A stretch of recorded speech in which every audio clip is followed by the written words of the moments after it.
Hello, everybody. It's Kevin Codfert from the band Myrath, and you are listening Thunder Underground. Welcome to episode 396 of the Thunder Underground podcast. Trent here as always.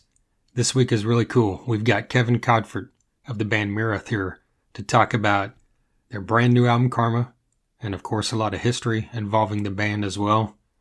Kevin's been involved with the band going back close to 20 years now as the producer, and he is now a full-time member of the band as of just a year or two ago.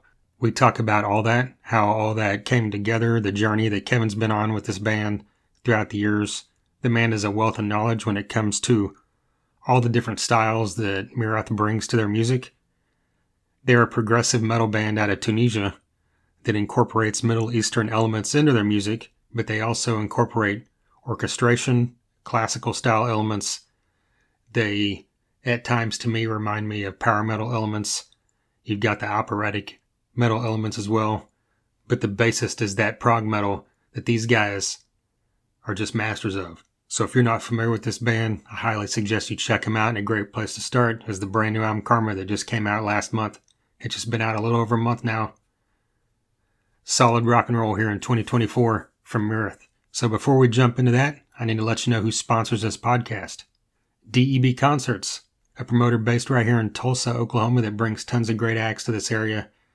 Bands throughout the last several years like Saxon, Last in Line, Kicks, LA Guns, John Corabi. The list is great and long, and it continues later this month, here in just a couple weeks, April 24th.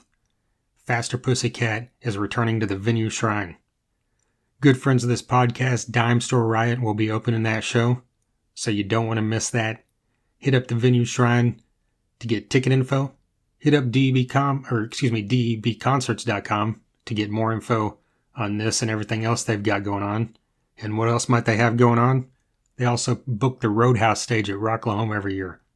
The Rocklahoma lineup was just announced this past week, and the DEB stage features headliners Tom Kiefer of Cinderella, Winger, the Atomic Punks, and Vixen.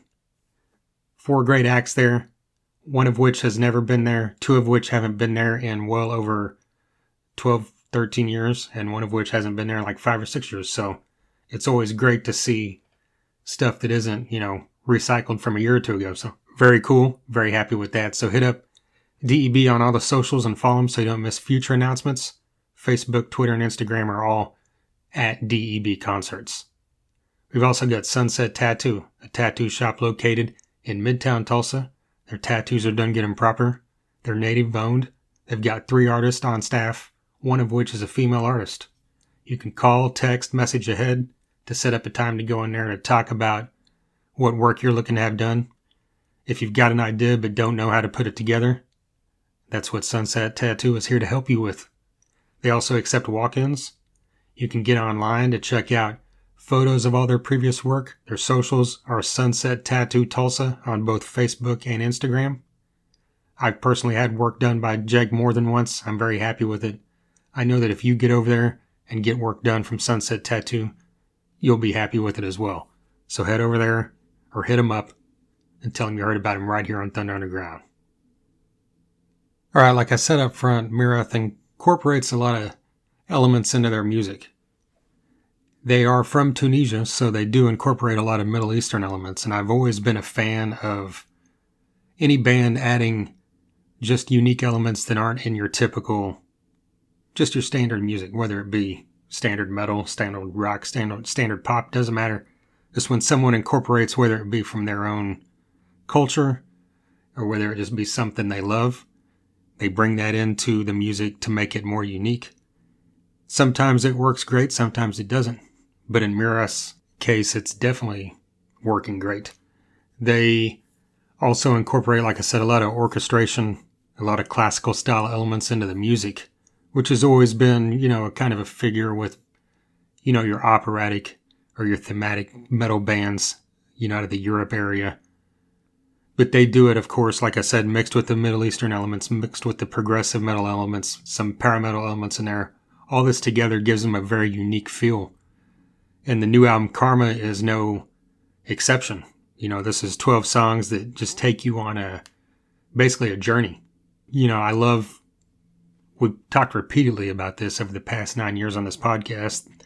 The hashtag all killer, no filler thing that we've always went with as a slogan, really applies to this album Karma and what these guys do, because it's not just a couple cool songs and some filler thrown in. You've got a full cohesive album from a band that has continuously released this type of music. And Kevin Codfert is the brainchild behind all of those elements, whether it be the orchestration, whether it be the Middle Eastern elements, when it comes to writing, when it comes to production. And for the longest time, he just handled the writing, the co-writing and the production side of things, from their early days on to just a couple years ago. And then he stepped into the live setting as the keyboardist, and now he is a full-time member of the band. He's out promoting this album, talking about Karma, and of course talking about his history in music. So let's jump into it and hear what Kevin has to say. Here's Kevin Codfert of Myrath.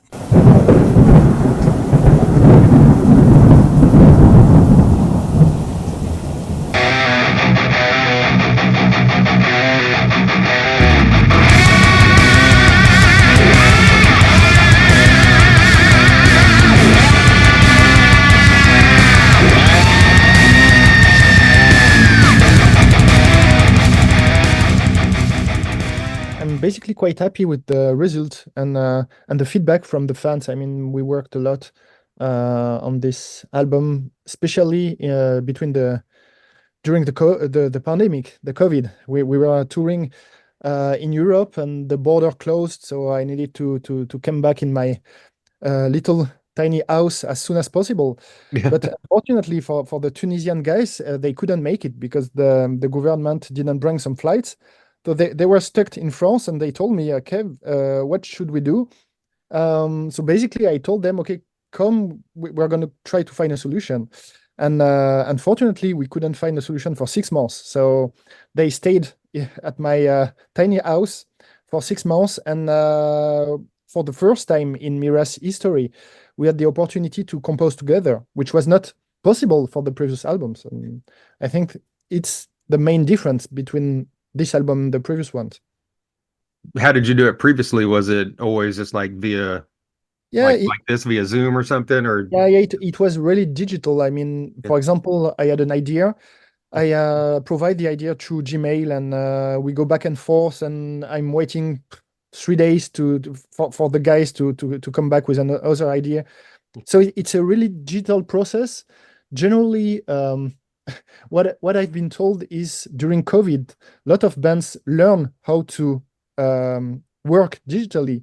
But basically for Myrath, it has been the exact opposite, because of COVID, we could, let's say compose like a regular band. I mean, what took it so long to get the album put out? If you had wrote these songs during the pandemic, did you wait to record them until after touring and everything? Or it took a little bit longer than usual because a lot of bands stopped music because of COVID, because it had a kind of big impact on finances of all the bands, and it has been quite difficult to remotivate everybody and to rebuild it from scratch. And this is something that has been a little bit difficult, and that's the reason it took a little bit more time. But now we are in a good shape, and of course, the next album will be released sooner. I mean, I'm already working on it, so things are changing for the good. Right.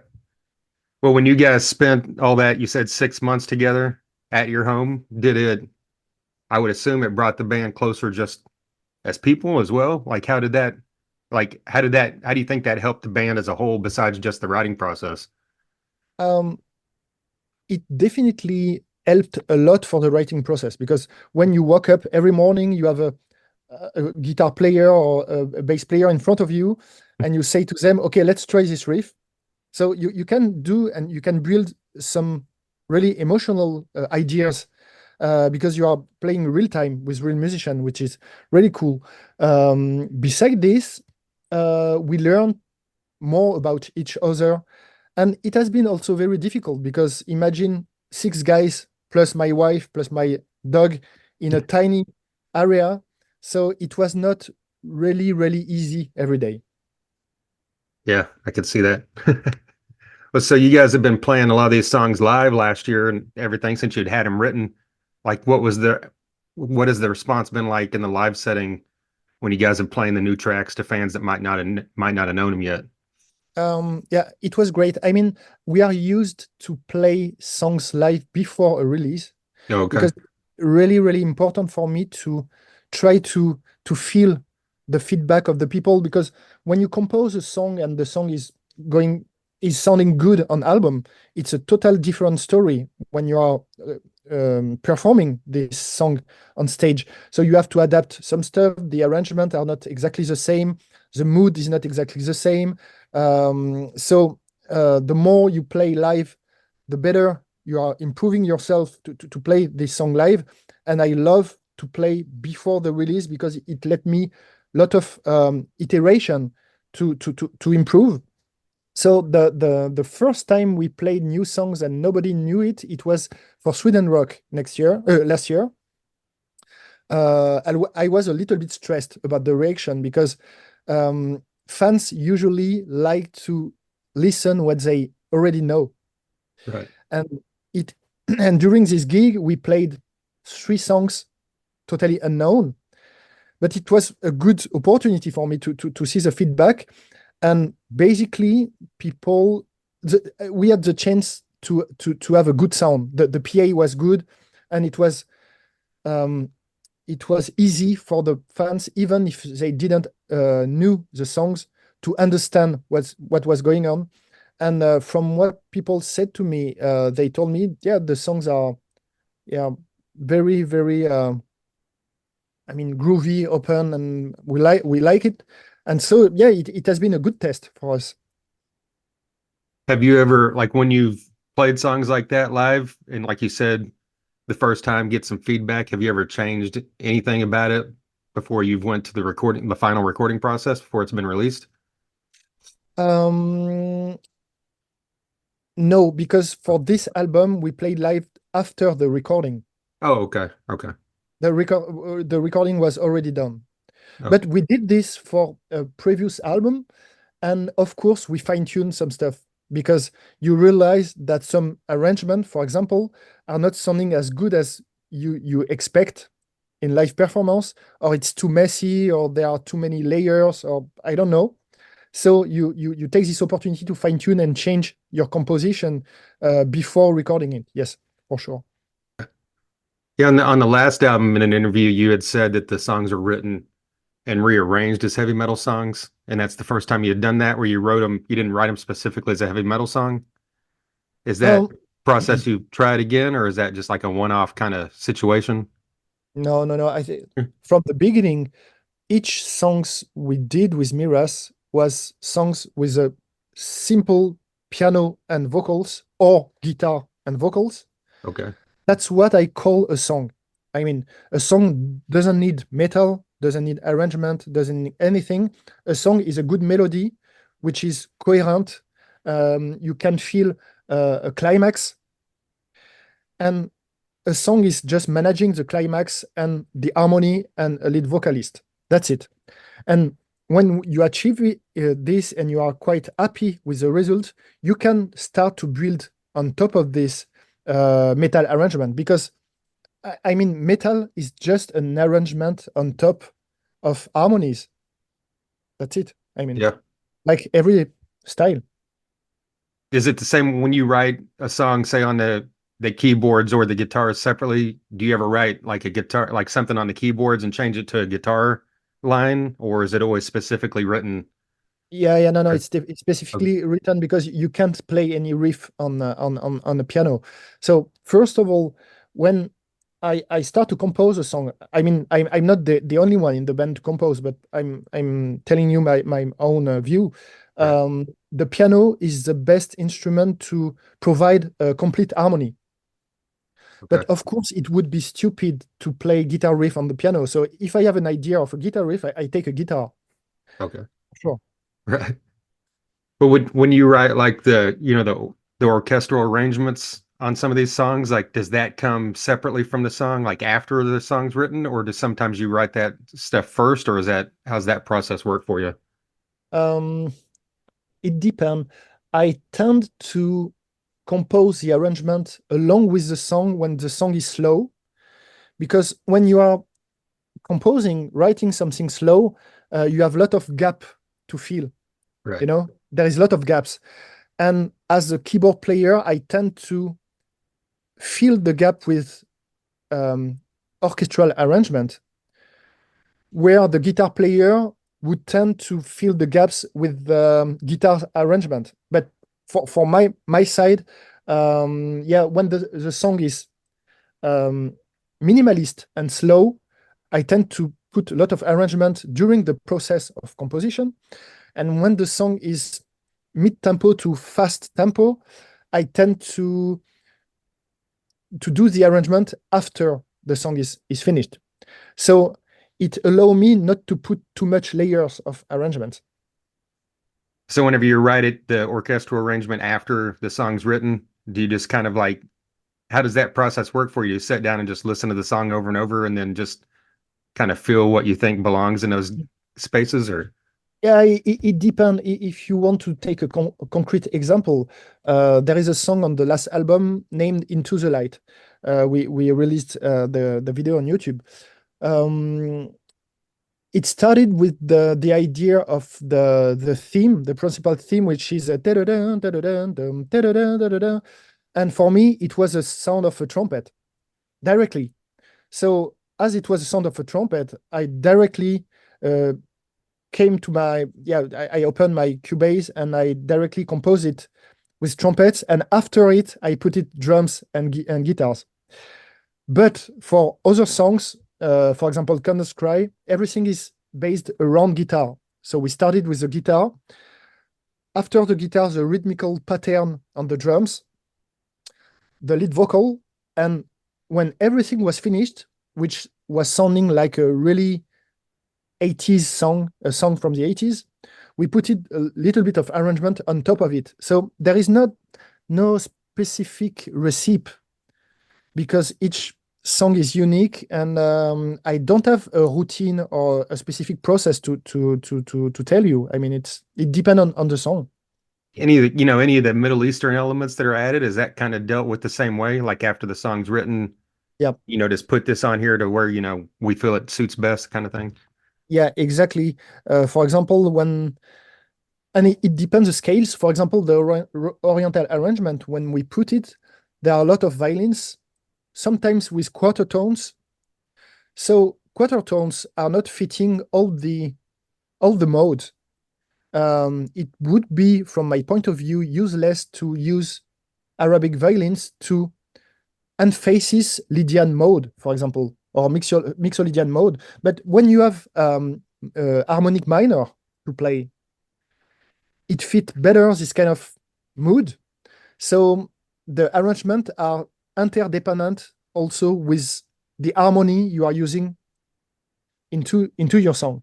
So again, there is no magical recipe around it. It depend the harmony and the mood of the song. But generally, the Oriental arrangements are I do this after the main song is finished. So that's entirely you as well. The Um, the yeah, handling yeah, those yeah, parts. Okay. yeah. It's 100% me. It has not been the case for the previous albums. We were working together with the previous keyboard player. Right. And yeah, and for this album, the band wanted me to play on stage with them also, because they told me, Kevin, you are playing piano for Myrath for 15 years and nobody knows you. We want you on stage. And I told them, yeah, I'm a kind of shy people. I prefer to stay in my studio. And they told me, yeah, come on. It would be nice for people to see that, yeah, the piano part composed in the album is played by the keyboardist on stage with us, which could be Right. logical. Right. And I told them, yeah, okay, why not? Let's give a try. And beside this, we had some little bit of argue with Elias, the previous keyboard player. Nothing personal. It was just a different point of view on how we want to make music. So he left the band, and technically I was the only one left to do all the arrangements. So yeah, for Karma, 100% of the arrangement are done by me. Yeah. Did that change your approach in any way when writing or recording as the producer? Did it change the approach as far as how, since you're doing everything solely on your own with the keyboards and piano arrangements and everything? Mm, Not really. It didn't change my approach. It changed maybe a bit the result on the album, Okay. because of course I love Oriental arrangement, but I'm French, and I love also all the arrangement of French music from the 80s. So I think that I put it on this album a little bit more arrangement from the 80s French arrangements than Oriental arrangements. I think, yeah, it's just the difference between this album and the previous ones. Going back to when you first connected with the band, with producing and doing session work, were you familiar with what was your knowledge of like Middle Eastern music or Oriental sounds, that kind of thing? Like, was this brought to you when you came to the band, or did you already have knowledge of that kind of music? Um, I had a little bit of knowledge, but when you are not born there, it's quite difficult for a regular uh, guy from Europe to really understand and feel all the quarter tones, because quarter tones in the violins, you need to listen a lot, a lot, a lot, a lot, a lot. So at the beginning, 15 years ago, I didn't have this knowledge, but I traveled maybe 500 times to Tunisia. I spent months there to practice and to learn the music. So it came over time, and I started really to understand how to build Oriental arrangements, and it came a day where a band named Sepultura, that asked me to do Oriental arrangement for them. So I gave it a try. It worked well, and so I think that at this time I was ready to fulfill all the writing of this Oriental arrangement within Myrath. The band's always kind of been known for, mixing, different styles of metal along with, bringing in the elements of Tunisian culture and everything. Like, was that when you came into the band, was that always the plan, you know, to push it to the boundaries like that? Or was it just kind of something that naturally happened when you guys started working together? It's difficult to say. I mean, when I met the guys, they were very young people. It was in Tunisia. I, I was playing with my previous band named Adagio, which was at this time a kind of famous band in France. And we were opening for Robert Plant, who was playing in Carthage, Tunisia. And just before, Adagio was playing a little band called Ecstasy. It was four of the band members of Myrath. And when I met them, I told them, I want to work with you guys, change your name, try to find a real singer, and I'm in. So we started to work together quite quickly after this show in Carthage. And at the beginning, um, strangely, as Tunisian musicians, they wanted to do maximum of Europe, Europe music from Europe, because they have spent their maybe 15 years listening to Tunisian music, so they know how to play Tunisian music, and they wanted to do regular metal. And I told them, yeah, it's not a good idea. I mean, you have your expertise domain is to blend metal with your music, because Tunisian music and nobody knows. So you should work more on Tunisian influences. So it started this way. Earlier you mentioned 80s French music, kind of incorporating that into what you did with this album. Like, are there specific examples you could give someone like me or anyone that isn't familiar with that at all? Like, of stuff, I don't from the 80s that you would suggest to someone? definitely. I don't know if you will enjoy it, but there is a pianist, a woman, which is playing piano and singing also, and her name is Véronique Sanson. And Véronique Sanson, for me, is one of the best composer in France. I mean, nowadays the music in France is total shit from my point of view. But at this time, we had great composers, and yeah, Véronique Sanson is part of the greatest composer in France, and she's one of my main influence basically, because I did classical. I started piano at the age of 4, and from 4 to 13 years old, I was doing 100% of piano, but of classical music, excuse me. And just after my 13, I started to study the composing process of this woman, and I learned a lot about French harmonies, let's say, because there is a taste of harmonies in France, which is specific to France. So, yep. At what point did you go from like that style, like classical and everything, to opening up to other things and to where you've become now with, being involved with metal and, still composing music as well? Like where did that kind of open up for you at what age? Maybe 15, 16, when I discovered the band Angra from Okay. Brazil. And when I discovered this band, I told to myself, okay, I didn't knew that it was possible to do aggressive music or metal music or whatever, you name it, and blend it with classical influences. Because André Matos, the lead singer of Angra, was a real big fan of classical music and music from movies. And at this moment, when it it was the first song was Nothing to Say, and I told to myself, yeah, this is what I want to do professionally. I mean, I want to be a professional musician. So at the age of 15, I choose to be a professional musician right away. Whenever you listen to music now, are you mainly listening to the classical, or like what kind of music do you listen to if you're just driving in your car or doing something where you're not focusing on your own music? Lot of fusion and jazz music. Okay. Um, I love Sia. I think she's a pure genius, and it would be impossible for me to compose any songs from her, because there is something magical when she compose. She can do something minimalist. I mean, it's all the songs of Sia are based on 4 or 5 scores, maximum. I mean, it's really minimalist, but the way she put emotion on the vocal lines is quite unique. And yeah, I love very much Sia.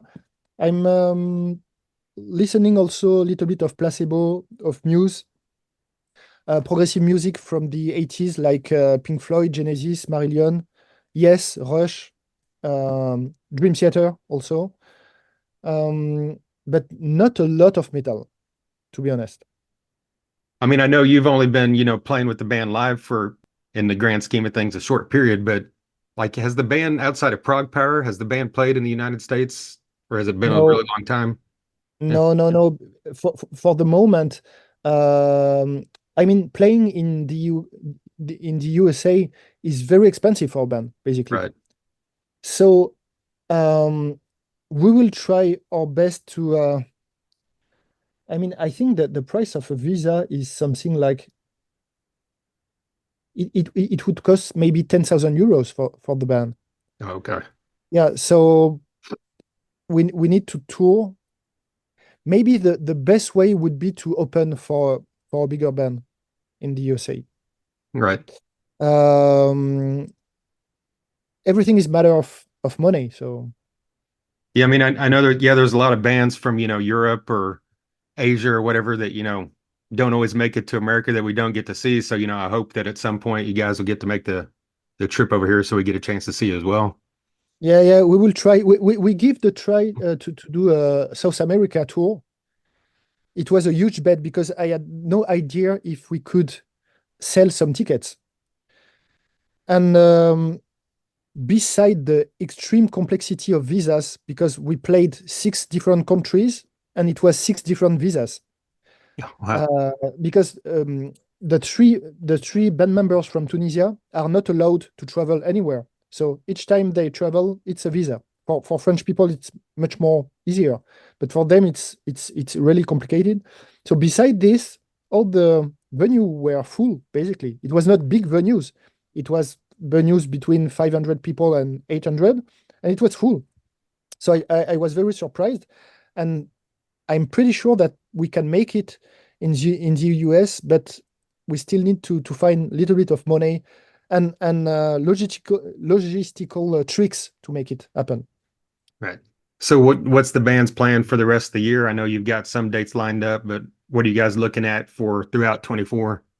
For the moment, we are focusing on the summer festival, and we are gonna announce European tour starting in September normally.